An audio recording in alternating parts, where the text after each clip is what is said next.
ETF index mutual funds నేర్చుకుని stock మార్కెట్లో రాణించాలనుకుంటున్నారా? వెంటనే ఈ నెంబర్కి కాల్ చేయండి. Hello guys, welcome back to our channel. ఈరోజు మనతో ఉన్నారు స్టాక్ మార్కెట్ అనలిస్ట్ అయిన సుందర్ రామరెడ్డి గారు. లేట్ చేయకుండా సార్తో మాట్లాడదాం.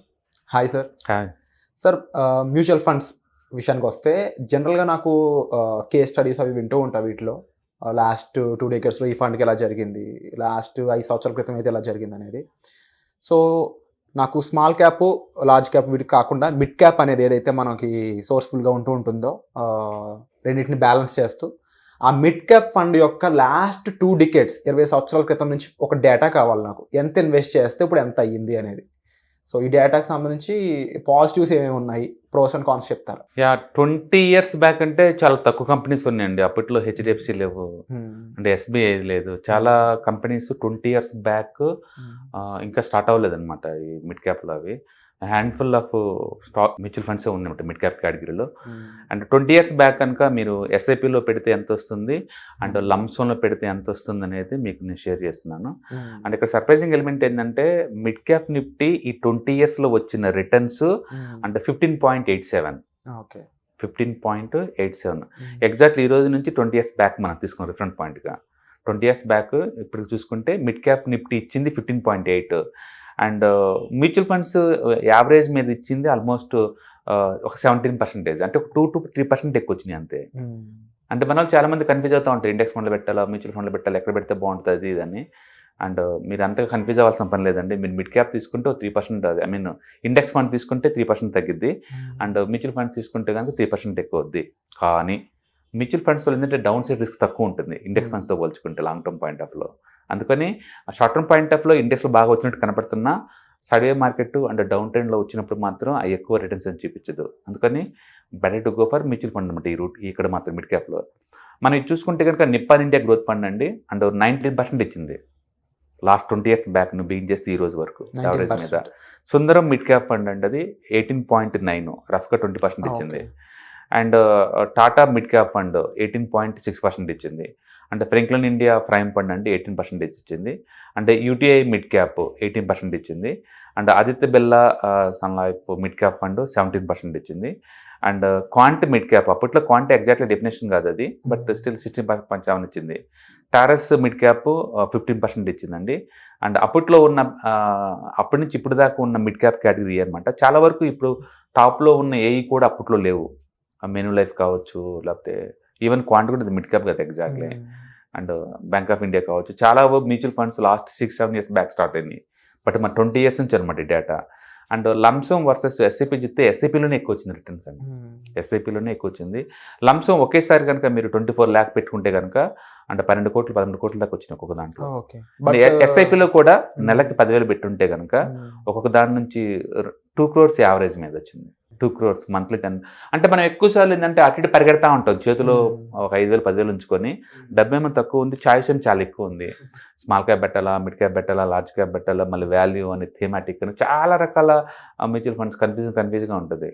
మీరు ఏదైనా తీసుకోండి, ఒక కేటగిరీ తీసుకొని కంటిన్యూస్గా ఇన్వెస్ట్మెంట్ చేసుకుంటా పోతుంటే లాంగ్ టర్మ్ పాయింట్ ఆఫ్లో అంటే క్రోర్స్ మనీ మేక్ చేసుకోవచ్చు ఒక్క దాంట్లోనే. అంటే కన్సిస్టెన్సీ చాలా ఇంపార్టెంట్, చాలా ఇంపార్టెంట్. ఒక ఫండ్ తీసుకున్నామంటే లిటరల్లీ మనం 100 కంపెనీలు కొన్నట్లు లెక్క. 100 కంపెనీస్ ఫండ్ మేనేజర్స్ ఫ్రీక్వెన్సీగా మారుస్తూనే ఉంటారు వాటిని. ఓకే, అందుకని మనం ఏదో ఒకటి మంచి బెస్ట్ టాప్ 5లో ఉన్నట్టు ఆ కేటగిరీలో టాప్ 5లో ఉన్నట్టు తీసుకుంటే కనుక రిటర్న్స్ బాగా వచ్చే ఛాన్స్ ఎక్కువ ఉంది. కాబట్టి మంత్లీ 10,000 పెట్టుకుంటూ పోతే మీరు ఈ 20 yearsలో 2 decadesలో మీరు పెట్టింది 240 months అంటే 24 lakhs పెట్టారు మొత్తం. అంటే వీటిలో యావరేజ్ రిటర్న్స్ వచ్చింది 2 కోట్లు. ఓకే, మీరు పెట్టింది 24 lakh, మీకు వచ్చింది 2 crore అనమాట. బట్ మీరు మంత్లీ 10 పెడుతున్నారు అంతే. అంటే చిన్న చిన్న అమౌంట్ కూడా పెద్ద కార్పస్ తయారు చేసుకోవచ్చు. అందరూ సెటర్లు వేస్తారు అంత వస్తుంది అనేది. హిస్టరీలో వచ్చిందండి, ఫ్యూచర్లో ఇంకెంతకన్నా ఎక్కువ వస్తుంది. ఎందుకంటే ఫ్యూచర్లో మోడర్న్ ఇండస్ట్రీస్ ఎక్కువ ఉన్నాయి అనమాట. త్వరగా క్విక్గా వెల్త్ క్రియేట్ అవుద్ది హిస్టారికల్ డేటాతో పోల్చుకున్నప్పుడు. అంటే రాబోయేది జీడిపి గ్రోత్ ఎక్కువ ఉంటుంది కాబట్టి ఇండియా ఇంపోర్ట్ ఎక్స్పోర్ట్స్ అన్ని పెరుగుతున్నాయి కాబట్టి న్యాచురల్గానే ఇంతకుముందుతో పోల్చుకుంటే ఇప్పుడు ఇంకా ఫాస్ట్గా వెల్త్ క్రియేట్ అయ్యే ఛాన్స్ ఎక్కువ ఉందన్నమాట. కాబట్టి వీటిలో ఇన్వెస్ట్ చేసుకుంటే పడుతుంది లాంగ్ టర్మ్ మంచి వెల్త్ క్రియేట్ చేసుకోవచ్చు. నేను ఒక స్టేట్మెంట్ విన్నా సార్, అంటే ఒక ఎవరైతే ఫైనాన్షియల్ సంబంధించి చేసే పర్సన్ లాస్ట్ 20 years అనేది కరెంట్ మార్కెట్ లో చూసుకుంటే Right, గ్రోత్ right, చూసుకుంటే right, right. ఇప్పుడు 2 years కూడా సమానం అయ్యే ఛాన్సెస్ అంటే కనిపిస్తుంది. దాని మీద ఏంటంటే మనం ఉన్న మార్కెట్లో ఓవర్గా రియాక్ట్ అవుతున్నాం, పాజిటివ్ గా నెగిటివ్ గానీ. మనం ఊహించండి, ఎలక్షన్స్ అప్పుడు లిటరలీ 9% డౌన్ అయింది నిఫ్టీ ఇంట్రాడేలో. అంటే క్విక్గా రికవర్ అయింది విత్ ఇన్ 2 daysకే. అంత మూవ్ కింద మనం ఎక్స్పెక్ట్ చేయలేము, అండ్ పైకి చేయలేము, అంత ఎక్కువ ఉందన్నమాట. And last year small cap mutual funds ఒకటి 60-70 ఇచ్చింది. ఓకే, అంత టూ మచ్ బుల్ మార్కెట్ ఇంత ముందు రోజులు ఉండే కావన్నమాట. అందుకని మ్యూచువల్ ఫండ్ పెనిట్రేషన్ ఈ రేంజ్ లో లేదు, అండ్ స్మాల్ క్యాప్స్ లో గ్రోత్ ఈ రేంజ్ లో లేదు, ఎస్ఎంఈ హవా అసలు ఇలాంటి అసలు ఆ టైంలో లేదు. అందుకని అప్పుడు కండిషన్స్ వేరు, ఇప్పుడు కండిషన్స్ వేరు. ఇప్పుడు ఏం జరిగినా స్పీడ్ ఉంటుంది అనమాట. అందుకని అప్పట్లో 20 years ఇప్పుడు 2 years అని చెప్పలేం కానీ, బట్ డెఫినెట్గా వెల్త్ క్రియేషన్ చాలా ఫాస్ట్ జరిగింది. అప్పటితో పోల్చుకుంటే ఇప్పుడు బెటర్ ఛాన్స్లు ఉన్నాయి అనమాట. అండ్ వెళ్ళే కొద్దీ ఈ బెటర్ ఛాన్సెస్ ఇంకా బెస్ట్ ఛాన్సెస్ గా మారే ఛాన్స్ ఉంది. డెఫినెట్గా వచ్చి వరల్డ్ వైడ్ గా జీడిపి గ్రోత్ ఎక్కడ ఉందండి? 8% జీడిపి గ్రోత్ ఎక్కడా లేదు. అండ్ మనం చూస్తూనే ఉన్నాం, హైదరాబాద్లో ఒకప్పుడు ₹1,00,00,000 అంటే చాలా పెద్ద ఇల్లు అనుకునేవాళ్ళు. ఇప్పుడు మామూలు బిల్డింగ్సే ₹1,00,00,000 ఉన్నాయి. అండ్ హై రైజ్ బిల్డింగ్స్ అయితే అప్పుడు 20 crores దాకా ఉన్నాయి హైదరాబాద్లో. మన హైదరాబాద్లోని 20 crores దాకా ఒక రెసిడెన్షియల్ ప్రాపర్టీలు అమ్ముతున్నారు ఈజీగా అంటే జనాలు అఫోర్డబిలిటీ ఉంటేనే కదా.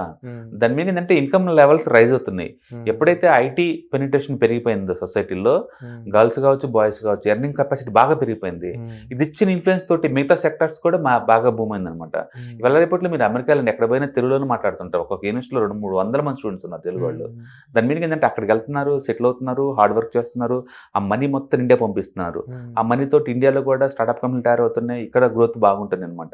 తద్వారా ఏంటంటే అఫోర్డబిలిటీ పెరిగింది, లైఫ్ స్టైల్స్ పెరిగింది, అండ్ అంత ప్రీమియమైజేషన్ అవుతుంది. ప్రీమియమైజేషన్ ఒకప్పుడు మామూలు అన్బ్రాండెడే ఉండే, క్లోత్స్ కానీ, షూ కానీ, ఫుడ్ కానీ. ఇప్పుడు ప్రతిదీ బ్రాండింగ్, ప్రతిదీ ఎక్స్పెన్సివ్లోనే మనం కొంటున్నాం.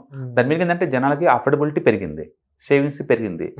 ఊహించుకోండి, లాస్ట్ మంత్ 1 monthలో మ్యూచువల్ ఫండ్లో మనీ పెనిట్రేషన్ అనేది అంటే 40,000 crores జరిగిందంటే మనం ఊహించండి. బహుశా ఈ విషయాన్ని 1 year బ్యాక్ చెప్తే ఎవరు నమ్మరు. 1 monthలో 40,000 crores మ్యూచువల్ ఫండ్ అట్రాక్ట్ చేస్తుంది అనుకుంటే. దాని మీద ఏంటంటే రాను ఏంటంటే ఈక్విటీ కల్చర్ పెరుగుతుంది. సో పబ్లిక్ ఇన్వెస్ట్మెంట్ కొంత మనీని తీసుకొచ్చి దీంట్లో పెడుతున్నారు. ఒకప్పుడు ఇండియాలో ఆస్తులు అంటే real estate, debt funds, gold ఇది దాటి బయటకు వచ్చేవాళ్ళు కాదు. బట్ ఈ ఈక్విటీ యాక్సెప్ట్ చేశారు, అందులో ఎంతకంత ఇన్వెస్ట్ చేస్తున్నారు. అందుకని ముందు రోజుల్లో మీరు అన్నట్టు last 20 years maybe equivalent of the 2 years కాకపోవచ్చేమో కానీ, బట్ డెఫినెట్గా ఫాస్ట్గా వెల్త్ క్రియేట్ అవుతుంది, అది గ్యారెంటీ. అండ్ ఇంత వెల్త్ క్రియేషన్ ఉన్న ఈ ప్లేస్కి సంబంధించి ఇంకా ఎన్నో డీటెయిల్స్ మనం షేర్ చేయాల్సి ఉంది సార్. త్వరలోనే మరిన్ని ఎపిసోడ్తో మన ముందు ఒక ఏదైతే అప్కమింగ్ ఉన్నాయో, ఏదైతే న్యూస్ కానీ అప్డేట్స్ కానీ వాటిపై మరిన్ని ఎపిసోడ్స్ రాబోతున్నాయి. So stay tune. Thank you so much sir. Suman టీవీలో మీ పర్సనల్ అండ్ బిజినెస్ ప్రమోషన్స్ కోసం కింది నెంబర్కి కాంటాక్ట్ చేయండి.